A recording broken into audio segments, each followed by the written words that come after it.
नमस्कार शिक्षक मित्रांनो, स्वागत आहे तुमचं ॲम्बिशन करिअर अकॅडमी या ऑनलाईन यूट्यूब चॅनलवर। मित्रांनो, सर्वांनी शिक्षक होण्याचे स्वप्न पाहिले होते। 2022 म्हणजेच 22 फेब्रुवारी 2022 ला शिक्षक अभियोग्यता चाचणीचा दुसरा पेपर झाला होता। तर यामध्ये IBPS पॅटर्न नुसार हा पेपर झाला होता। 2017 मध्ये TCS ने हा पेपर कंडक्ट केला होता, पेपर घेतला होता आणि त्यामध्ये काठिण्य पातळी चांगल्या प्रकारे होती। परंतु 22 फेब्रुवारी 2022 ला IBPS ने आपला पॅटर्न जाहीर केला आणि अतिशय कमी वेळ आपल्याला तिथं मिळाला होता, म्हणजे आपले स्वप्न तिथं अधुरे राहिले होते। तर हे स्वप्न तुम्हाला आता पूर्ण करण्याची संधी परत एकदा मिळालेली आहे। तर ही संधी तुम्हाला मिळाली तर याचा योग्य प्रकारे आपल्याला वापर करायचा आणि जे स्वप्न आपण गेल्या 10 ते 12 वर्षापासून पाहत आहे, जसं D.Ed झालेलं आहे, तर D.Ed झाल्याच्या बाद तिसरी शिक्षक पात्रता किंवा मग शिक्षक भरती निघत आहे। पात्रता परीक्षा आता काही जण पास झाले असतील 2024 मध्ये आणि आता ते क्वालिफाय झाले असतील शिक्षक अभियोग्यता चाचणीसाठी। तर मित्रांनो, अतिशय आनंदाची बातमी तुम्हाला द्यायची आहे की शिक्षक भरती होणार आहे आणि जवळपास चांगलीच मोठी भरती होणार आहे।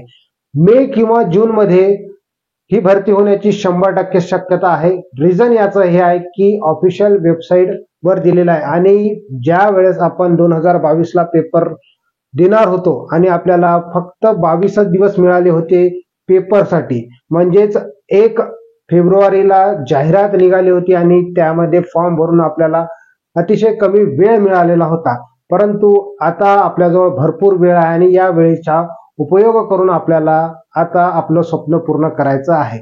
मग विद्यार्थी मित्रांनो, यामध्ये टेट एक्झाम 2025 लगेच होणार आहे। यामध्ये आपण टार्गेट 60 डेज ठेवलेला आहे। यामध्ये आपण इंग्लिश ग्रामर ऑनलाईन YouTube वर घेणार आहोत। तर IBPS पॅटर्न नुसार हे इंग्लिश ग्रामर आपण घेणार आहोत। पेपरचा महिना निश्चित आपला झालेला आहे, जवळपास मे मध्ये किंवा जूनच्या पहिल्या आठवड्यात पेपर होण्याची 100% शक्यता आहे। शिक्षक होण्याचे स्वप्न 2 महिन्यात पूर्ण होणार, त्यासाठी भरपूर मेहनत करावी लागणार आहे। मेहनत जर नाही केली आणि आपण हलगर्जीपणानं जर तिथं पेपरला गेलो तर तुम्हाला तर माहित आहे IBPS पॅटर्न काय करू शकते आपल्यासोबत। क्वेश्चन वाचायला सुद्धा टाइम नाही मिळाला होता, म्हणजेच त्यांनी जे सॉफ्टवेअर बनवलं होतं एवढे मोठे मोठे क्वेश्चन स्क्रॉल करून खाली वर आपल्याला ते पाहायचं होतं आणि पहिल्या 2-3 दिवसात ज्यांचे पेपर होते त्याचे तर अतिशय हाल झाले होते। म्हणून म्हटलं की आता वेळ आहे, आता तुम्हाला समजून घ्यायचं आहे की कशा पद्धतीने अभ्यास करायचा आहे। तर हे अभ्यास करत असताना आपल्याला इंग्लिशवर जवळपास 15 ते 20 मार्काचा इंग्लिश आपल्याला विचारतात, त्यामध्ये कशा पद्धतीने IBPS पॅटर्न विचारतो हे सर्वात महत्वाचं आहे। आपल्याला काय करायचं हे समजलं तर आपण पेपर पास होऊ शकतो। फालतू अभ्यास करायचा नाही। आपण शिक्षक आहोत, आपल्याला भवितव्य घडवायचं आहे, तर काहीही अभ्यास करून जमत नाही। हे समजून घ्या की आपल्याला प्रॉपर वेनं अभ्यास करायचा आहे। जर तुम्ही प्रॉपर वेनं अभ्यास नाही केला मित्रांनो तर तुम्ही इथं 100% फसणार। तर इंग्लिश मी कसं शिकवतो, कशा पद्धतीने तुम्हाला कमी वेळामध्ये जास्तीत जास्त इंग्लिशचं टार्गेट आपल्याला कंप्लीट करायचं आहे, त्याबद्दलचा आजचा हा डेमो लेक्चर आहे। थोडासा व्हिडिओ पहा, डे 1 आहे। चला तर मग सांगतो मी इंग्लिश कशा पद्धतीने शिकवणार आणि काय विचारतात हे सर्वात पहिले समजून घ्या। पहा, आता शिकवण्याची पद्धत मी इथं तुम्हाला क्लिअर करणार आहोत, कशा पद्धतीने कमी वेळात जास्त अभ्यास करायचा आहे।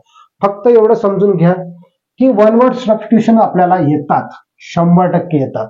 पेपर आहे IBPS घेणार आणि 100% आपल्याला तिथं वन वर्ड सबस्टिट्यूशन येणार। मग वन वर्ड सबस्टिट्यूशन एवढे सारे आहे 600-700, तर ते लक्षात ठेवायचे कसे?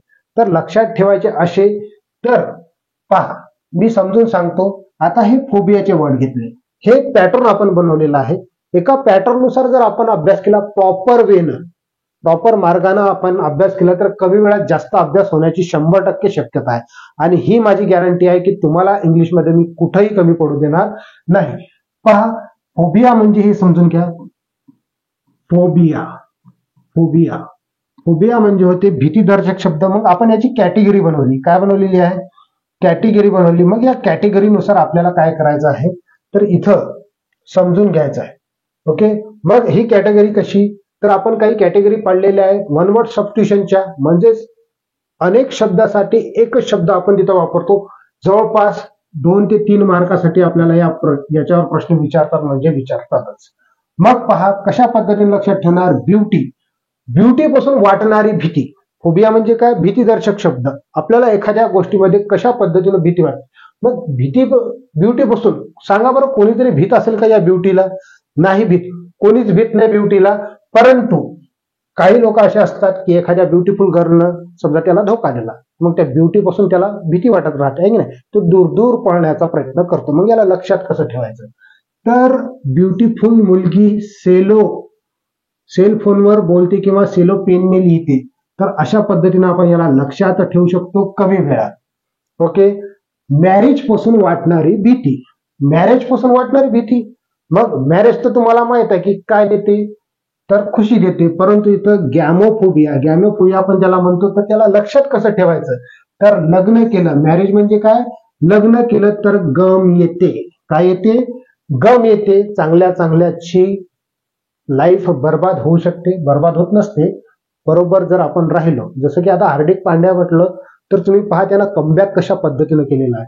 लोक त्याला छपरी म्हणू लागले. कमबॅक तुमचाही असा असला पाहिजे की आता तुम्हाला समाजात स्थान बनवायचं आहे, शिक्षक म्हणून तुम्हाला तिथं रुजू व्हायचं आहे.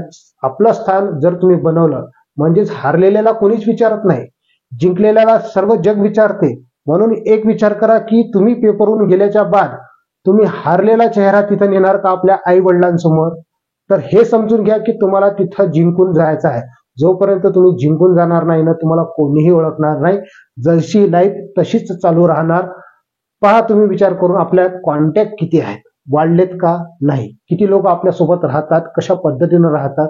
मग आपल्याला समाजात स्थान मिळवायचं असेल तर 100% आपल्याला इथं मेहनत करायची आहे. पहा पॉइझन पासून वाटणारी भीती. पॉइझन म्हणजे काय होते, विष होते. मग टॉक्सिकोफोबिया म्हणतो आपण त्याला काय म्हणतो आपण, टॉक्सिकोफोबिया. पॉइझन पिल्यावर आपल्याला टॅक्सीमध्ये नेलं, अशात लक्षात ठेवू शकता तुम्ही. त्यानंतर चिल्ड्रन पासून वाटणारी भीती. मुलांना कोण भीते बरं, भीतात. बरेचशे जणांना वाटते, इरिटेशन वाटते की मुलगा जवळ आला की त्याला भीती वाटते. जसं की तुम्ही हे बेबी पिक्चर पाहिला असाल, त्यामध्ये रितेश देशमुख, अक्षय कुमार आणि फरदीन खान आहेत. ते पाहिलं असेल तर ते एका मुलीला भीतात आहे की नाही. छोटीशी बाळ येते त्याच्या घरी आणि ते भीतात, त्यांना दूर दूर जाण्याचा प्रयत्न करतात. मग पहा चिल्ड्रन म्हटल्यावर काय, तर मुलं. तर मुलगा झाल्यावर काय वाटतो, पेडे वाटतं आहे की नाही. मग याला पेडोफोबिया म्हणतो. चिल्ड्रन झाल्यावर काय वाटतं आपण, पेडे, म्हणून याला पेडोफोबिया म्हणतो. पॉवर्टी म्हणजे गरिबी. हेच महत्वाचा पॉइंट आहे आपला की गरिबी काय आहे. तर गरिबी, पॉवर्टी आपण त्याला म्हणत असतो. आपल्याला आपली गरिबी हटवायची आहे, तर मेहनत करायची आहे. मग पेनी घ्यायलाही पैसे नाही, पेनिओफोबिया म्हणतो. पेनी घ्यायला सुद्धा पैसे नाही, गरिबी एवढी दरिद्रता आहे आपल्यात. म्हणून याला आपण अशा पद्धतीने लक्षात ठेवू शकतो. हे तर झालं वन वर्ड सबस्टिट्यूशन. याच्यासोबतच मी तुम्हाला आर्टिकल कसं लक्षात ठेवायचं, प्रिपोजिशन कशा पद्धतीनं करायचं क्लिअर, आणि शेवटी मी तुम्हाला सांगणार आहे सर्वात महत्वाचं, स्पॉट द एरर.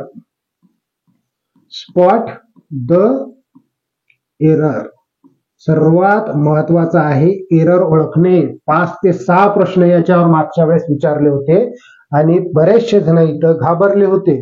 मग हे कमी वेळात आपल्याला कशा पद्धतीने कॅप्चर करायचं, या संपूर्ण गोष्टीचं नॉलेज मी तुम्हाला आजच्या व्हिडिओच्या माध्यमातून देणार आहोत. आर्टिकल, चला तुम्ही मला कमेंट बॉक्स मध्ये सांगा, आपण शिक्षक होत आहोत. तर पहिलाच प्रश्न तुमच्या स्क्रीनवर आहे. वाल्मिकीज रिकामीचा काही इथं आर्टिकल आपल्याला वापरायचा आहे. Ramayana is Hindu religious book. Okay, मग इथं जर तुम्हाला ऑप्शन दिले, ऑप्शन क्रमांक ए, ऑप्शन क्रमांक बी जर दिला अँड, सी दिला द, आणि त्यानंतर दिला नो आर्टिकल.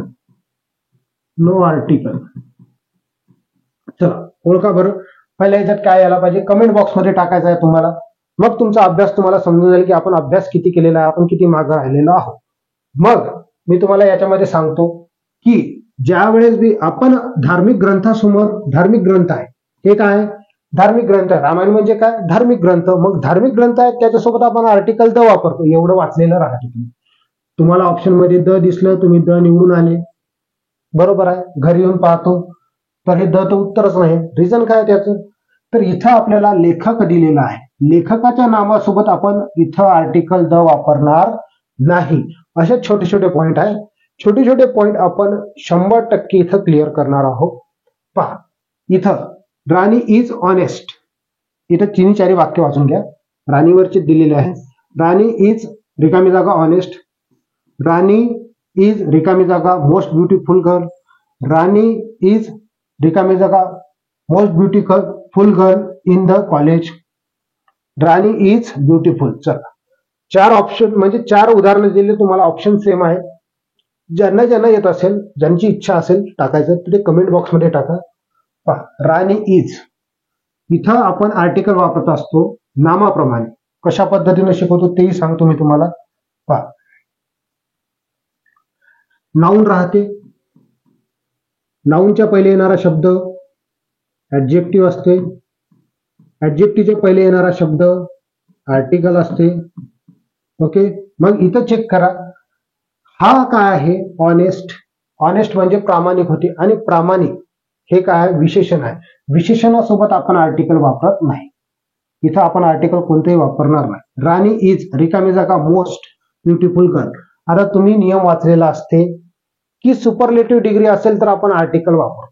द आहे ना, मग तुम्ही इथं निवडून येता द. घरी येऊन पाहता तर हे उत्तर बरोबर आहे का, तर नाही. रिझन काय आहे, इथं द येणार नाही. त्याचा रिझन मी तुम्हाला डिटेलमध्ये सांगतो. एक मिनिट.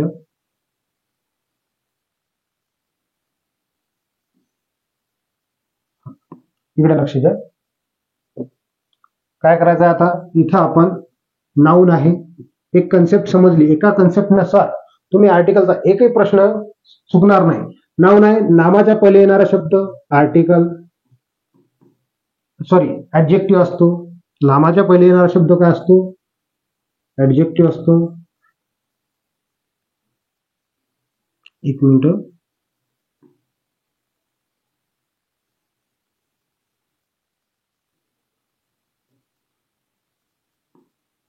नामाच्या पहिले येणारा शब्द ऍडजेक्टिव्ह असतो.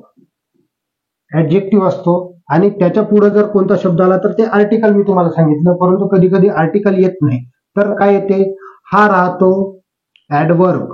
काय राहतो, ऍडवर्ब असतो. मग ऍडवर्ब साठी आपल्याला नाऊन म्हणजे आपल्याला इथं आर्टिकल वापरायचं, तर या नाऊन साठी आपण आर्टिकल वापरत असतो. या नाऊन साठी आर्टिकल. मग एक मुलगी आहे, सामान्य नाम एकवचनी असेल तर इथं आर्टिकल ए येणार. आर्टिकल कोणतं येणार, ए येणार. आता सेम क्वेश्चन मी इथं दिलेला आहे. मग इथं मी म्हटलं राणी इज रिकामी जागा मोस्ट ब्युटिफुल गर्ल, हे एवढं वाढवलं इन द कॉलेज. मग ती राणी जी आहे, राणी कुठची आहे, मोस्ट ब्युटिफुल गर्ल कॉलेज मधली आहे. निश्चित ठिकाण आपल्याला दिलेलं आहे. निश्चित ठिकाण असेल तर इथं आपण आर्टिकल द वापरत असतो. ओके, इथपर्यंत क्लिअर तुम्हाला झालेलं असेल. मग राणी इज रिकामी जागा ब्युटिफुल. ब्युटिफुल म्हणजे काय, सुंदर. सुंदर काय विशेषण, मी तुम्हाला आत्ताच सांगितलं की इथं आर्टिकल वापरणार नाही. अशा पद्धतीनं आपण आर्टिकल सुद्धा टोटल डिटेल मध्ये पाहणार आहोत. म्हणजेच he is going to school आणि my father is going to the school, किंवा मग he is going to the school काय वापरायला पाहिजे हे डिटेलमध्ये आपण सांगणार. समोर पाहू. इथं प्रिपोजिशन्स काय घेतलेले आहे, प्रिपोजिशन्स समजून सांगतो मी तुम्हाला. आता पहिलं वाक्य दिलेलं आहे, the mobile is kept on the table. एक गोष्ट दुसऱ्या गोष्टीच्या वर आहे. एक गोष्ट दुसऱ्या गोष्टीच्या वर आहे आणि ती स्थिर आहे. भौतिक स्पर्श होत असेल तर आपण ऑन वापरतो. ओके, बरोबर आहे. सर्व वाक्य बरोबर आहेत. मग इथं पहा दुसरं वाक्य, द मोबाईल इज केप्ट. म्हणजे याच्यामध्ये मी डिफरन्स सांगत आहे. एक सारखे वाक्य घेणार, एक सारख्या वाक्यात मी तुम्हाला डिफरन्स समजून सांगणार. जोपर्यंत आपल्याला डिफरन्स समजणार नाही तोपर्यंत आपण परफेक्ट होणार नाही. म्हणून डिफरन्स पहिले समजून घ्यायचा आहे. The mobile is kept in the bag. पहा कुठं ठेवलेला आहे, हा प्रिपोजिशन इन आहे. इन हा प्रिपोजिशन आहे. मग इथं लक्षात घ्या की बॅगच्या आतमध्ये एक गोष्ट दुसऱ्या गोष्टीच्या पूर्णपणे आत, एक गोष्ट दुसऱ्या गोष्टीच्या पूर्णपणे आत आणि ती स्थिर असेल. जसं की मी म्हटलं, I am in the room. मी कुठं आहे, रूम मध्ये आहे. ओके, मग इथं इन वापरणार. चला ठीक आहे. त्यानंतर तिसरं वाक्य पहा, the mobile is kept beside the bag. कुठं? तर बिसाइड, बाजूला ठेवलेला आहे. बिसाइड, एक गोष्ट दुसऱ्या गोष्टीच्या बाजूला असणे त्याला काय म्हणतो आपण? बिसाइड म्हणतो. आणि बिसाइड्सचा फरक समजून घ्या. बिसाइड्सचा फरक समजून घ्या. इथं बिसाइड आहे आणि इथं बिसाइड्स, इथं यस लागलेला आहे. बिसाइड्सचा अर्थ होते आणखी एक, म्हणजे एक तर आहे पुन्हा एक. जसं की मी इंग्लिश शिकवतो सोबतच मॅथ, इंग्लिश आणि मॅथ एक गोष्ट त्याच्यामध्ये भर करणे म्हणजे बिसाइड्स होते. आणि च्या बाजूला असणे, च्या बाजूला असणे बिसाइड होते. ओके. त्यानंतर चौथं उदाहरण, the mobile is kept under the table. एक वस्तू किंवा एक घटक दुसऱ्या घटकाच्या आतमध्ये आहे परंतु भौतिक स्पर्श नाही आहे त्यांना. भौतिक स्पर्श आहे का? नाही. मग अशा वेळेस आपण त्याला अंडर वापरणार. काय वापरणार? अंडर. त्यानंतर पाचवं उदाहरण, द मोबाईल इज केप्ट, इथं केप्ट करा, kept behind the bag. Behind म्हणजे च्या मागे. असे 5 वाक्य घेतले आणि कोणत्या कंडिशन मध्ये काय वापरायचं हे मी डिटेलमध्ये तुम्हाला प्रिपोजिशनचे 5 वाक्य घेऊन सांगितलेलं आहे. फक्त हा डेमो लेक्चर आहे की इंग्लिश आपण कशा पद्धतीने शिकवणार आहोत. आता शेवटचं ज्याच्यासाठी तुम्ही इथं थांबलेले आहे, आपण पाहणार आहोत स्पॉट द एरर. याच्यावर 5 प्रश्न किमान विचारतात. मग हे लय महत्वाचं आहे. कोणताही पेपर असला तरी स्पॉट द एरर खूप खूप महत्वाचा आहे. मग यामध्ये पहिलंच उदाहरण तुमच्या स्क्रीनवर आहे. जर तुम्हाला सोडवता येत असतील तर कमेंट बॉक्स मध्ये टाका. Ramesh has been living here since 10 days. आता याच्यामध्ये एरर बेस तर तुम्हाला बऱ्याचशा जणांना माहित झाला आहे की याच्यामध्ये पार्ट पाडलेले आहेत. इथं लक्षात घ्या, इथं पार्ट पाडलेले आहेत. ओके. मग याच्यामध्ये यांना नाव दिलेलं राहते, ए पार्ट, बी पार्ट, सी पार्ट आणि डी पार्ट असेल तर नो एरर असेल. IBPS आहे तर 5 पार्ट घेतात. डी पार्ट मध्ये नो एरर. IBPS असेल तर असे 5 पार्ट पाडतात. तर हे जे आहे आपण छोटे छोटे उदाहरणं घेतली. IBPS मोठे मोठे उदाहरणं घेतो. म्हणजेच पहिले तर मी बेसिक उदाहरणं घेणार आहोत तुमच्यासाठी की तुम्हाला समजलं पाहिजे की अशा पद्धतीनं एरर बेसिसचे क्वेश्चन विचारतात. म्हणजेच काय तर तुमचा कॉन्फिडन्स लेवल वाढेल. पहा, रमेश हॅज बीन, तर वाक्य वाचत असताना कशा पद्धतीने वाचायचं आहे आपल्याला? रमेश, पहा मी चेंज करतो पेन, थोडी समजून जाईल तुम्हाला. Ramesh has been living here, म्हणजे हे वाक्य कशाचं आहे? प्रेझेंट परफेक्ट कंटिन्युअस टेन्सचं वाक्य आहे. चला ठीक आहे. रमेश आहे तर हॅज वापरतो आपण, बरोबर आहे. हॅज आलं तर बीन बी वापरला आपण, ING बी वापरलं, इथपर्यंत बरोबर आहे. मग इथं हिअर म्हणजे येथे, हेही बरोबर आहे की रमेश येथे राहत आहे. मग इथं दिलेला आहे सिन्स. सिन्स हा प्रिपोजिशन आहे. मग एक गोष्ट लक्षात घ्या की त्याच्यामध्ये प्रिपोजिशन बी शिकायचं आहे आपल्याला, सोबतच एरर बेस बी शिकायचा आहे. म्हणजे एका वाक्यात आपल्याला संपूर्ण माहिती गोळा करायची आहे. आणि संपूर्ण माहिती गोळा करण्यासाठी तुम्हाला संपूर्ण व्हिडिओ पाहावे लागतील, बेसिक टू ऍडव्हान्स. त्याच वेळेस तुमची सर्व काही इंग्लिश परफेक्ट होऊन जाईल. तुम्हाला कोणत्याही प्रकारची अडचण जाणार नाही. अशा पद्धतीने मी इंग्लिश शिकणार आहोत. पहा, सिन्स आहे. सिन्स कधी वापरतो आपण? सिन्स वापरतो आपण कॅल्क्युलेटेड टाइमसाठी, अनकॅल्क्युलेटेड टाइमसाठी, अनकॅल्क्युलेटेड टाइमसाठी. आणि फॉर वापरतो आपण कॅल्क्युलेटेड टाइमसाठी. म्हणजे हे अनकॅल्क्युलेटेड आणि हे कॅल्क्युलेटेड टाइम सोबत वापरतो. इथं कॅल्क्युलेट केलेला टाइम आहे 10 दिवस. मी 10 दिवसापासून इथं राहत आहे. 10 दिवसापासून मी अभ्यास करत आहे.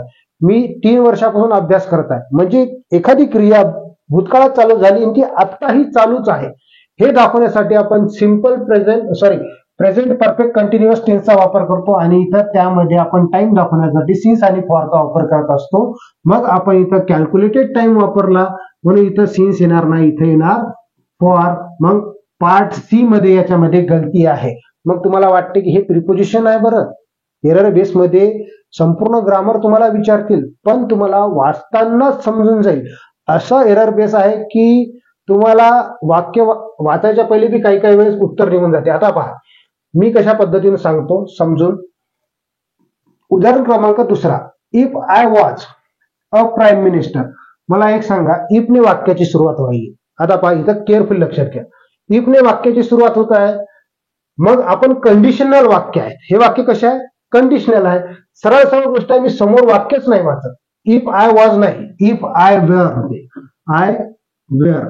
जर मी हे असतो तर, जर मी ते असतो तर, इफ सोबत आपण वेअर वापरणार.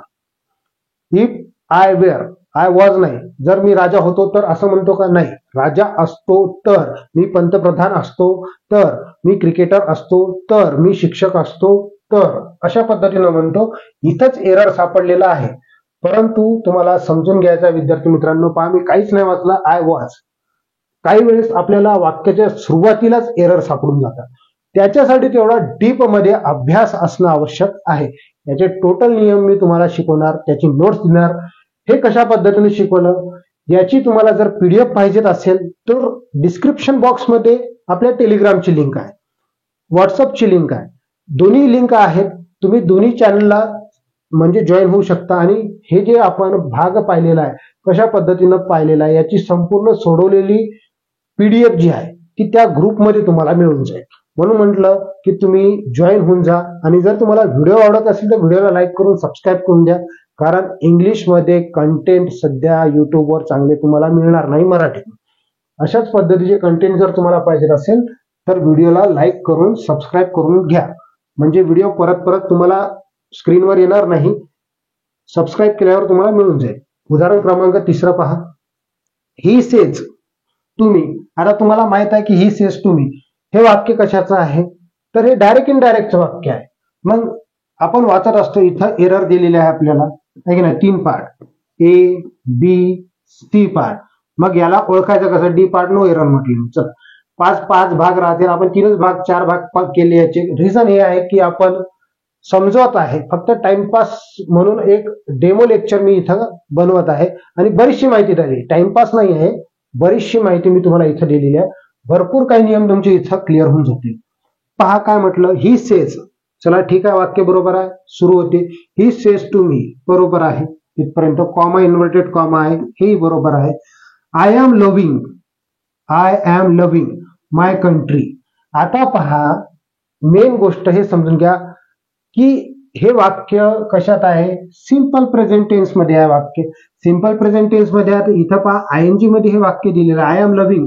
लव्हिंग होत नाही, आय सोबत आय एम लव्हिंग होणार नाही. आय एम लव्हिंग होणार नाही, हे पूर्णपणे चुकलेलं आहे. जसं की उदाहरण घ्या, तुम्हाला जर कोणाला प्रपोज करायचं आहे तर तुम्ही आय एम लव्हिंग यू म्हणणार का? नाही म्हणणार. तुम्ही काय म्हणणार? आय लव्ह यू म्हणणार, आहे की नाही? किंवा मग आय एम हेटिंग यू म्हणणार का? नाही म्हणणार. तुम्ही काय म्हणणार? I hate you. I am understanding you म्हणणार का? नाही, I understand you. I am knowing you म्हणणार का? नाही, आय नो यू. म्हणजेच आय एम ट्रस्टिंग यू म्हणणार का? नाही, तर आपण काय म्हणणार? आय ट्रस्ट यू असं म्हणत असतं. आय एम सीइंग यू म्हणणार का? नाही, आय सी यू. हे शब्द तुम्ही ऐकलेले आहेत. मग इथं आपला दिमाग अशा पद्धतीने लावायचा आहे की हे जे उदाहरणं आहेत याच्यामध्ये काही सब्जेक्ट असे, म्हणजे काही वर्ब असे असतात, काही वर्ब असे असतात की त्याच्यासोबत आपण चालू काळ बनवण्यासाठी म्हणजेच आयएनजी फॉर्म घेत नाही. मग हे वर्ब मी तुम्हाला डिटेलमध्ये लिहून देणार, कोणते काय आहे. त्यासाठी म्हटलं की संपूर्ण व्हिडिओ पहा. 4थं उदाहरण. इच of the boys played cricket. प्रत्येक मुलांनी क्रिकेट खेळलेले आहे. इच ऑफ द बॉईज अशा पद्धतीनं आहे. मग इच ऑफ ने वाक्य सुरुवात आहे. ऑफ द ने वाक्याची सुरुवात झाली तर त्याच्यानंतर येणारं नाव अनेक वचनी पाहिजे. अनेक वचनी नाव असेल तर येणारी वर्ब सुद्धा अनेक वचनी पाहिजेत असते. वेअर हे अनेक वचनी आहे, बरोबर आहे. परंतु इथं या नियमाला ते लागत नाही. जर इच ऑफ द ने वाक्यानं every of the, either of the, neither of the ने वाक्यात सुरुवात व्हायली तर इथं नाव जरी अनेक वचनी असलं तर इथं आपल्याला वर्ब एक वचनी पाहिजे. म्हणून या पार्ट मध्ये गलती आहे. या पार्ट मध्ये गलती आहे. इथं वेअर नाही पाहिजे, इथं काय पाहिजेत आपल्याला? वॉज पाहिजे. अशा पद्धतीनं आपण सहजपैकी सोडवू शकतो. उदाहरण क्रमांक 5. If you had studied properly. जर तुनं अभ्यास प्रॉपरली केला असता, जर तुनं अभ्यास प्रॉपरली केला असता. कंडिशनल सेंटेन्स आहे, इथं पार्ट पाडलेले आहेत.